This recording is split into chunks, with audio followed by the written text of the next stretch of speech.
semaine 4, jour 2. Bonjour et bienvenue à notre série d'études méditatives Dieu au quotidien sur la lettre de Paul aux Éphésiens. Aujourd'hui, nous allons nous concentrer sur les versets 4 à 12 du chapitre 4. C'est notre deuxième étude sur ce chapitre.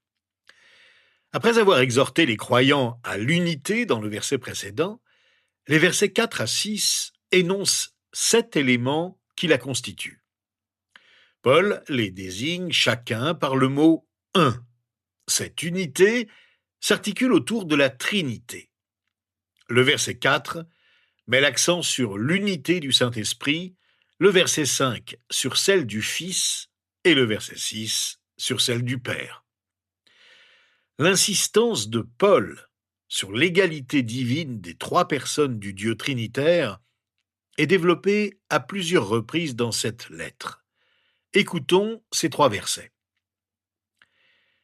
Il y a un seul corps et un seul esprit, de même que vous avez été appelés à une seule espérance par votre vocation.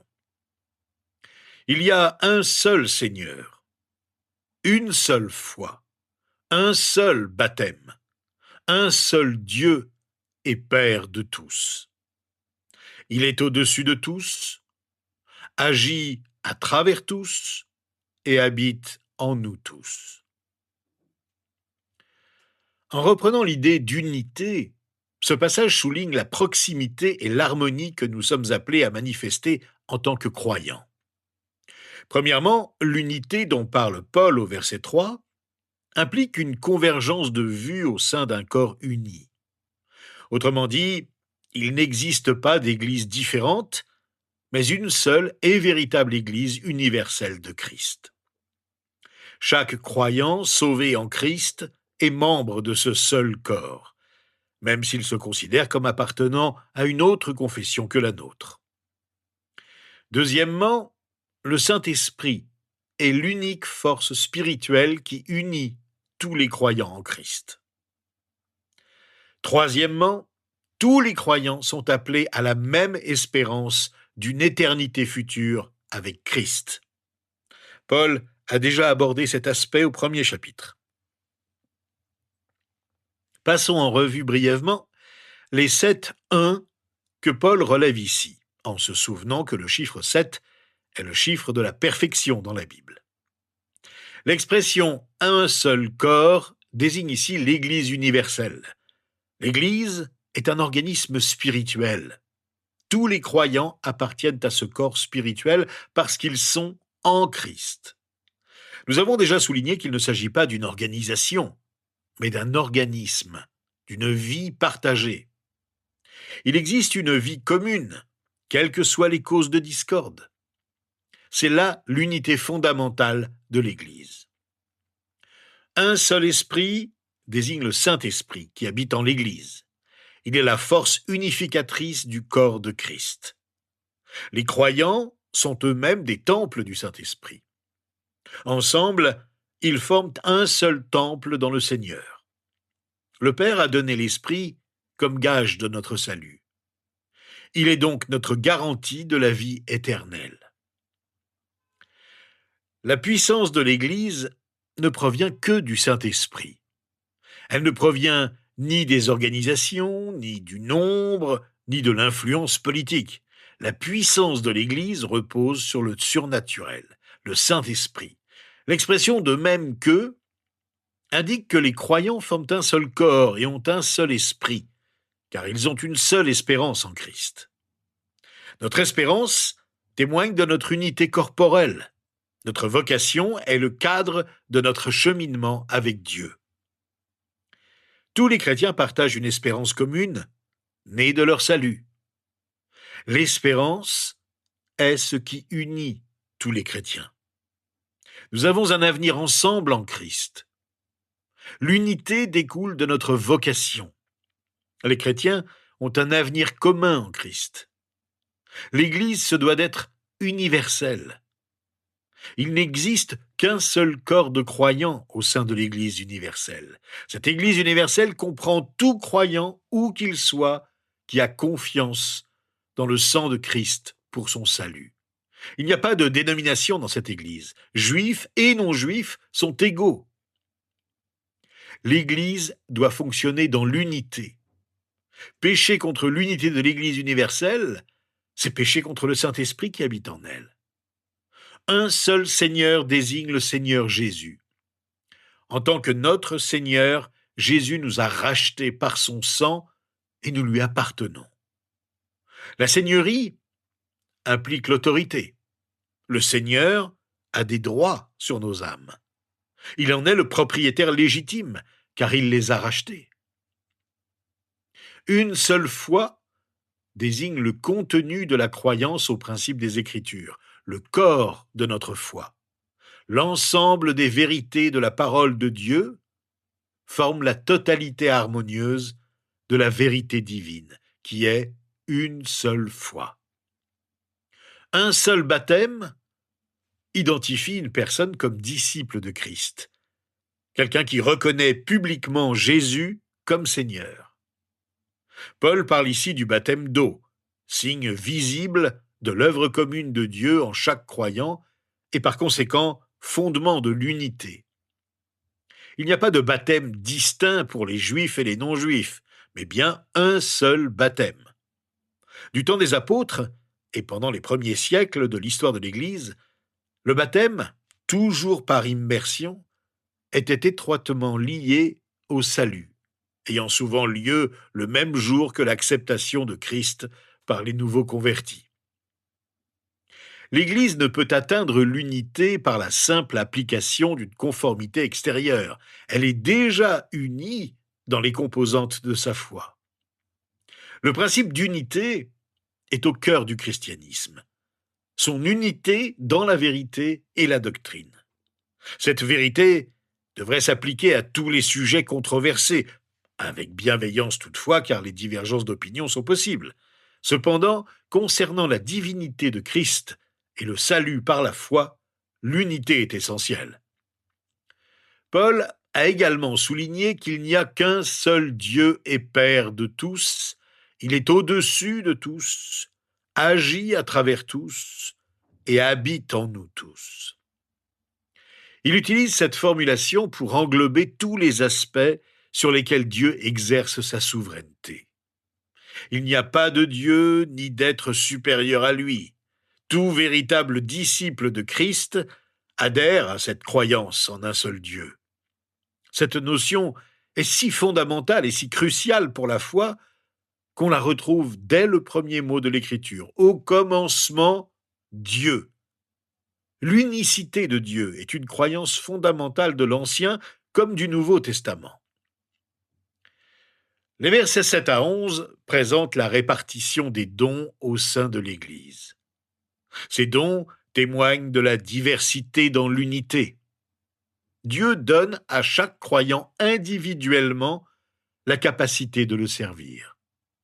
Les dons spirituels contribuent à préserver l'unité de l'Église locale. Écoutons ce que dit Paul.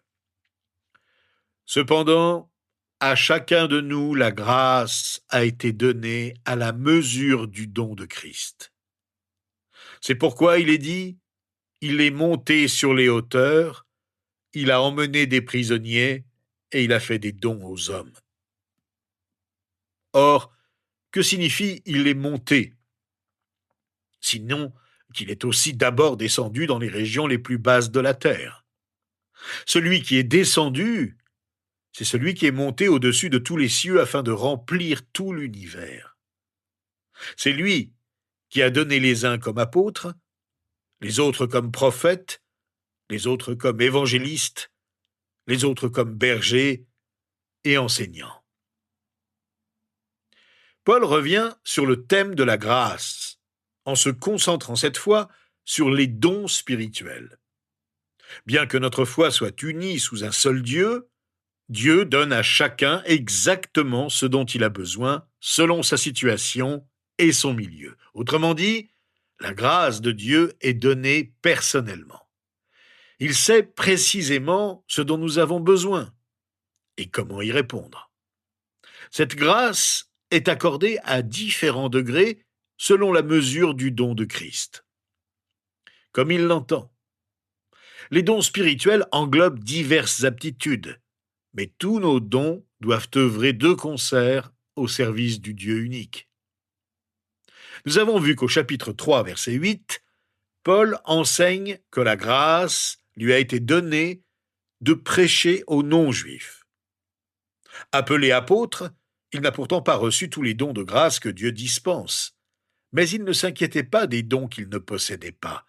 Paul se concentrait plutôt sur le fait de tirer le meilleur parti de ce que Dieu lui avait donné. Ce que nous faisons pour Dieu, nous le faisons parce qu'il a pourvu à nos besoins en Christ. Chaque exhortation de l'Écriture repose sur la grâce de Dieu. Dieu donne sa grâce en raison de qui il est, et non en raison de qui nous sommes.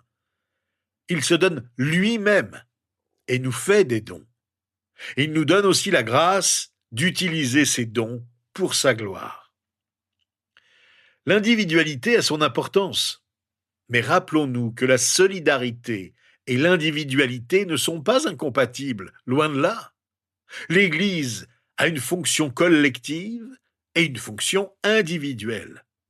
Chacun devrait se contenter de la place que Dieu lui assigne dans le corps de Christ. Nous n'envions pas ceux qui ont de plus grands dons et nous ne méprisons pas ceux qui en ont moins. Refuser sa place dans l'Église, c'est rejeter le dessein de Dieu pour elle. Si la main refuse de fonctionner comme une main, le corps perd beaucoup de sa fonction. Sachons que Dieu donne au moins un don spirituel à quiconque reçoit Christ. Ce don est permanent, peu importe l'âge ou la richesse du chrétien. Ce don a un grand impact sur l'Église locale. Nous recevons tous la grâce selon la mesure du don de Jésus. C'est sur ce fondement que Dieu distribue les dons spirituels par son Église. La grâce, don gratuit et immérité de Dieu. Nul ne mérite ni n'a gagné les dons spirituels. Le verset 8 est un résumé ou une paraphrase du psaume 68. Un psaume qui exprime l'idée qu'un vainqueur militaire avait le droit d'offrir des présents à ceux qui avaient combattu à ses côtés. De même qu'un conquérant militaire distribue son butin à ses compagnons, Christ fait des dons à l'Église. La situation elle-même fait référence à deux actions accomplies en Jésus. Premièrement, l'ascension de Jésus. Après son ascension, le Saint-Esprit est descendu à la Pentecôte et a donné des dons spirituels au peuple de Dieu. Deuxièmement, Jésus a donné des dons aux hommes. L'enseignement de Paul ne porte pas sur le nombre, ni même la nature des dons d'une personne. Il s'agit plutôt d'encourager les chrétiens à utiliser les dons que Dieu leur a accordés pour servir autrui. Les versets 9 et 10 sont une parenthèse expliquant ce qui vient d'être dit au verset précédent. Christ a acquis le droit d'offrir des dons par sa mort, son ensevelissement, sa résurrection et son ascension. L'ascension présuppose une descente préalable de Christ sur terre. Ici, son ascension se fait de la terre au ciel. Cette ascension symbolise sa victoire sur le péché, Satan et la mort. Le sens de l'ascension de Christ ne peut être autre que sa première descente sur terre lors de son incarnation et de sa mort. Jésus est descendu dans le tombeau avant de monter au ciel. Sa mort a donné la victoire sur le péché. Le but évident de cette citation est de montrer comment le psaume 68 s'applique à Christ. Le psaume 68 fait référence à l'Éternel, et le passage des Éphésiens fait référence à Christ, démontrant ainsi que Jésus est l'Éternel, c'est-à-dire Dieu lui-même. Le verset 10 relate la descente de Christ sur terre et son ascension au ciel. Jésus, descendu sur terre et mort sur la terre, est néanmoins celui qui est monté au ciel. Il est monté à la droite du Père, en tant que roi divin, sur le trône de Dieu qui règne sur tout l'univers. Jésus est Dieu et ne pourrait être plus divin ou plus complet qu'il ne l'est déjà. Il a accompli toutes les alliances et les prophéties des Écritures. L'accomplissement de toutes choses fait référence à l'œuvre achevée de Jésus. Grâce à cette œuvre, Dieu peut pleinement accueillir ceux qui croient en Jésus et leur accorder le droit d'accéder à sa présence. Le verset 11 mentionne certains des responsables spirituels que Jésus-Christ offre comme don à l'Église. Premièrement, il est important de noter que ces responsables sont donnés par Dieu. Bien que Dieu encourage l'apprentissage et la formation, l'appel de Dieu est la priorité absolue pour chacun d'eux. Deuxièmement, il existe une variété de responsables. Les apôtres voyageaient principalement pour annoncer l'Évangile et fonder de nouvelles assemblées. Les pasteurs et les enseignants se concentraient sur la direction d'une assemblée particulière ou éventuellement de groupes d'églises de maisons locales. La structure du texte grec original semble lier les fonctions de berger et d'enseignant en une seule et même fonction. Troisièmement, il est important de noter que cette liste était destinée à un public précis. Paul écrivait aux chrétiens d'Éphèse au sujet des types de responsables qu'il rencontrait. Il était lui-même apôtre. Nous vivons aujourd'hui après cette période initiale d'apôtres et de prophètes. Bien que certains puissent servir de manière similaire, ils diffèrent des apôtres et des prophètes du Nouveau Testament. Les évangélistes sont littéralement ceux qui annoncent la bonne nouvelle. Ce terme n'est employé ailleurs qu'à propos de Philippe et de Timothée, à qui il fut commandé d'exercer la fonction d'évangéliste. Les pasteurs sont mentionnés ailleurs par Paul comme anciens. Ils dirigent des assemblées locales. Les enseignants sont ceux qui ont la capacité de communiquer efficacement la parole de Dieu. Tous les pasteurs doivent avoir la capacité d'enseigner, mais certaines personnes peuvent avoir des dons d'enseignement sans pour autant être appelés à être pasteurs. La mission principale de tout responsable chrétien est d'équiper les saints pour le ministère. C'est ce que le verset 12 de notre chapitre explique. Cela implique de former les croyants à servir Dieu ici-bas. Il est important de noter que cette formation ne se limite pas aux connaissances théoriques. Elle met fortement l'accent sur la pratique. Les responsables sont appelés à former les autres membres de l'Église au service des autres. De plus, le ministère est un véritable engagement. Il requiert de l'énergie et la priorité donnée aux besoins des autres. Il est difficile d'exercer un ministère à distance, car un engagement personnel est nécessaire pour avoir un impact maximal. La raison pour laquelle les responsables d'Église doivent former chaque croyant au service d'autrui est l'édification du corps de Christ. Dans de nombreuses églises modernes, on attend d'un seul pasteur qu'il assure la totalité ou la majeure partie du ministère auprès des membres de la congrégation. Dans ce cas, les autres n'utilisent pas leurs dons spirituels. Lorsque les fidèles ne servent pas, la croissance de la congrégation stagne. Au lieu de laisser cela se produire, les responsables d'Église sont appelés à se concentrer sur la formation des autres au service. Ainsi, chaque croyant grandit en maturité et fait des disciples. Prions donc le Seigneur pour que ce soit le cas dans nos propres communautés chrétiennes. Notre Dieu et notre Père, nous te sommes si reconnaissants d'avoir donné ton Fils unique pour qu'il vive parmi nous et nous montre comment te suivre. Pour qu'il meure sur la croix, afin de pardonner toutes nos fautes. Pour qu'il ressuscite et triomphe du pouvoir de la mort, afin de nous donner la vie éternelle. Et pour qu'il monte au ciel, pour régner avec toi, afin de nous amener jusqu'à toi le jour où il viendra nous chercher. Merci parce qu'en attendant son retour, Jésus nous a donné des responsables d'Église qui ont reçu des dons particuliers pour nous diriger. Que ton Esprit Saint les remplisse afin qu'ils soient capables de nous enseigner, de nous guider et d'être des exemples fidèles que nous serons heureux de suivre pour mieux te servir en servant les autres. Nous te le demandons au nom de Jésus. Amen. Eh bien, rejoignez-nous demain. Nous allons étudier ensemble les versets 13 à 16 du chapitre 4 de l'Épître aux Éphésiens.